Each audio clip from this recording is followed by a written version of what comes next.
আমাদের এখানে একটা নিয়ম আছে, দোল পূর্ণিমার দিন আমাদের এখানে কেউই রং খেলে না, আমাদের রং খেলা হয় না।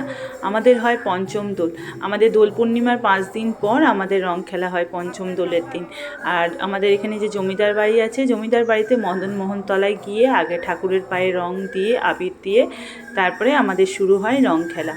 এখানে দেখুন মামামের যেহেতু নাচের বসন্ত উৎসবের জন্য নাচের প্রোগ্রাম ছিল, মামাম এখানে রেডি করে দিয়েছি, দিয়ে আগে এখানে ঠাকুরের পায়ে আবির দিয়ে মামাম প্রণাম করে নিচ্ছে।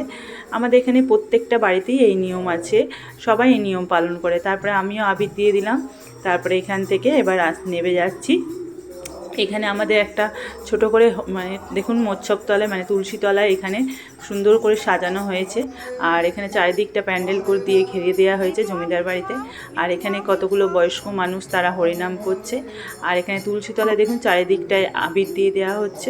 ওখানে যেমন মদন মোহন তলায় দেওয়া হয় তেমন এরকম তুলসী তলাতেও আবির দেওয়া হয়।